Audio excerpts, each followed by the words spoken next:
What I gained from the past few weeks was a deeper understanding of how the bid calculator works and how to manipulate the data in different ways depending on your desired results.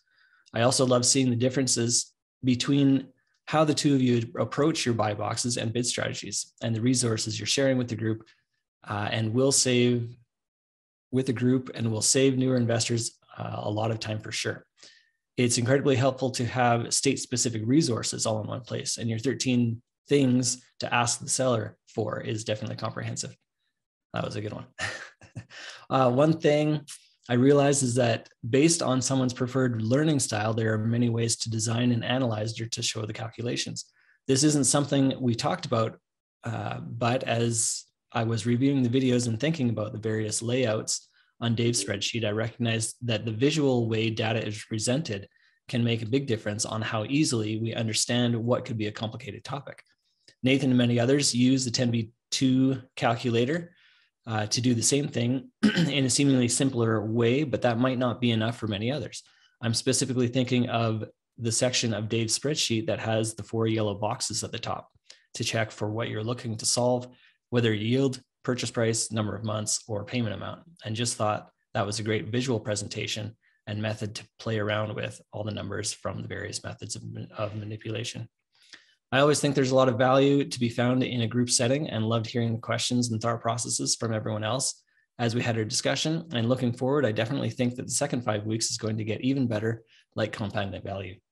I think the advanced bankruptcy week and the advanced strategies weeks, which you said you'll cover topics like partials, creating notes, and REOs, will be exceptional addition and aren't strategies I've often seen offered in all in one place before. Thanks so much for providing a small collaborative place for me to learn more about note math, the in-depth workings of spreadsheet analyzers, and your different perspectives on methods, and a great group of people to continue growing with. Wishing everyone peaceful and prosperous New Year. So that's Candance. Thank you, Candance. I appreciate that. I'm doing that's nice. Watch these later. So it's great, right? And that's one of the things we wanted this class to do, is have a lot of stuff in it. And it's weird hearing from other people like Candance who's taken 10-week mastermind classes say to the class, I never learned that before. And it was really, really refreshing to us to say, wow, we're actually on the right pathway here. This isn't what we want to do. This is what we like doing, and we like sharing it. And I think that people who are nervous about spending some money on knowledge will supersede what you'll be in a position to do after you're done. It's yeah. When you think about, 12 years ago, 14 years ago, when we first started, oh my goodness, we didn't know anything. Nothing. And we were like, literally making it up as we went, and learning a financial calculator. I've never seen that before. I'd never even heard of it before. And learning it all as we went. And then just being able to kind of give back and give that knowledge that we've acquired over the years it's just we were fun. just lucky though, because the price was so low. Today you can't get lucky. It's not in a market that you can just make an offer and be wrong somewhere and you'll be okay, because you can't buy as low as we used to buy. That's just it. We got lucky in the timing of it, where we could make all kinds of mistakes and we'd still be okay. And today you can't make those same mistakes that we made. You get yourself in a bunch of trouble. So you have the knowledge part and also collaboration. These aren't people who are explaining what unpaid balance means, right? We're not explaining the basics. We're diving in and going into it and showing all different steps, but also showing like you can't always bid on a performing asset as a performing asset, right? You have to watch out for the gotchas unless you're buying a partial. Right. But having that whole calculator out there and be able to switch from one loan to another, I think, is the only way to go. Because if you're bidding on a performing asset, expecting to do what you're going to do, or going in with a mindset that the borrower is going to do X, is fool's gold to me. Yeah, and for this, even for the seller finance people, this is a whole other category of investing that same like David, you got some experience, but this is just a different spin on the same kind of thing, and just understanding the other side of the business. Yeah, and some of the people will be joining our next week classes are going to be seller finance people. So one part you may want to jump into is just to collaborate with these people. we need to talk to a woman the other day. She has 40 loans she wants to sell. Yeah. And let me give you a little hint. The yield she's giving is not 10. It's Right. much higher, Yeah. right? So those kind of people in your corner collaborating with, you can buy loans from her, other people she's already connected with, and this whole team builds bigger and bigger simply because who's part of that group will continue to grow. And we have some other ideas what we can do with the group once the 10 weeks over and what our thoughts are on that. So stay tuned for that plan. But we're trying to grow a networking team of different kind of investors with different backgrounds, different knowledge, and different success rates. So and really just cool. To give a little bit more color on that. So she's selling those 40 notes because she wants to invest into this hotel. I mean, that's fantastic. That's wonderful. I can't even, put my head around that. I've looked at hotels, but anyway, that's a different story. But she's taking what she's got, getting the capital back out of it so she can go invest in something else that she finds fun and exciting. And even better than that, she's like, listen, I'm going to take that money and make 300%. So do you guys want a little 20% deal? Sure. She's literally going to make hundreds of 100%. Yeah. So it doesn't really matter what her yield is to her. She just needs the capital. So there's a win-win on both sides that's astronomical. So definitely jump into the class for that. We'll be looking forward to having them on too and be part of a growing. So David, before we let you go, and before Nathan asks this question too, for those people who are interested in getting in, any final thoughts of why they should do it or why they shouldn't be held up on either the cost or the time? What are they investing in to make sure they get out of what they're putting in? Yeah, no, I mean, just based on my experience, I mean, I started off with wanting to do a lot of things, but not really knowing the roadmap.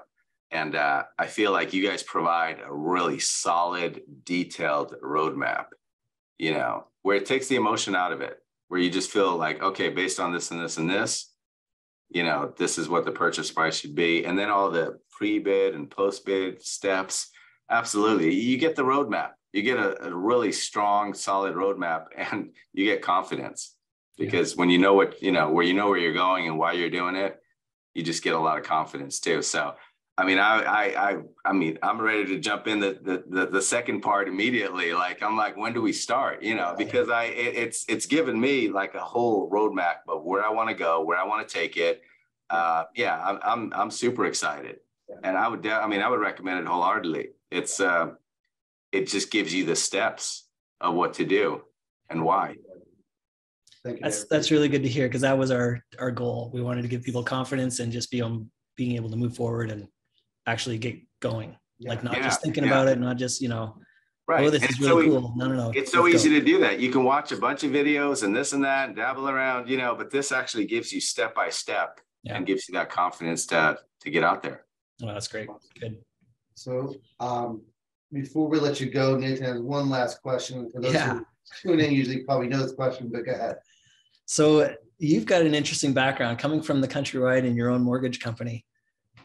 I mean, you saw it coming before. And so given that background and what you saw in the past, where are we today? Like, what kind of shades do you see? Great question. And here's why I believe it's different this time around. Not saying that obviously values are already starting to come down. I mean, I see it here in California, but back then there was no income documentation, not even assets verified, like that you had them in a bank statement. It was all just made up, basically. It got to the point where they didn't want pay stubs, W-2s. You'd literally get people, underwriters saying, hey, don't send it to me, because if you send it to me, we have to look at it. Don't send it to me, right? That was what was going on back then.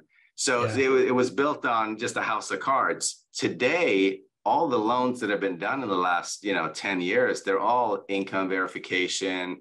They're legit loans. So that's why I don't think we're going to see the crash that we saw back then. Okay. They're real loans. They were actually originated the right way. Whereas back then, there was no originating at one point. I mean, underwriting at one point. It was just all signing papers. Yeah. So, I mean, although I think values are going to come down and stuff like that based on high interest rates, et cetera, I don't think we're going to have the crash, anything close to what we had back then. Okay, interesting. Yeah. Do you still see a recession causing some kind of foreclosure influx? Yeah, I mean, I think so. I mean, obviously, you know, out here, I mean, I see the California real estate market, the high rates have definitely pumped the brakes on it. I see sellers dropping their, you know, I still get all those emails, and I see sellers just dropping their prices every week. They seem to be coming down. Yeah. And then obviously the economy, nobody knows exactly where it's heading, but everybody's talking about recession. So I think it'll slow things down, but I don't think it's going to go off a cliff like it did, you know, 10, 12 years ago. Yeah. Right. Yeah. Interesting. We'll see what happens here. Yeah. It'll be interesting to see. We'll definitely be sharing some of the things we'll be doing in 2023 in the class. I think that is the angle, that if you still want to be with notes, I think you need to just shift what you've been doing to a different sector. And there's a lot available in that sector. So I look About forward $30 to billion a year. 3 billion, was it? Some of that was nuts. I think wasn't it 30 billion? 30 billion. Yeah. I mean, yeah. That are available, and there's different ways of getting access to things like that. But we're just tipping our toe in it, and it seems to be just pure gold at this point. So we're excited by it. So. Oh yeah. Well, I'm going to disconnect from the Facebook Live, but we're going to do an after talk here. But I appreciate everyone coming on. I hope everyone's weekend is good and healthy. I know there's some people in our space are feeling ill right now. I hope you guys get better. And things kind of work out for you guys. But stay safe. Hope you have a great New Year's, and we look forward to you coming on.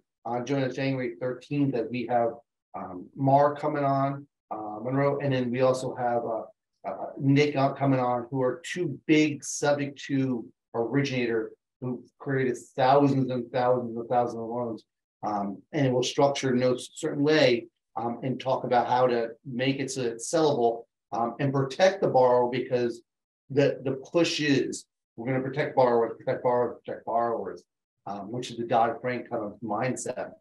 And we'll also have Max join as well to talk about structuring notes in a way that is legal and binding, but also a way to sell the note for the highest dollar amount that you can get, and what ways or options you have. So cool. Well, thank you again, David. Appreciate you joining us on the live feed. We're disconnecting there. And I hope everyone does well for the weekend. Anytime, guys. Thank you. All right. Thanks, David.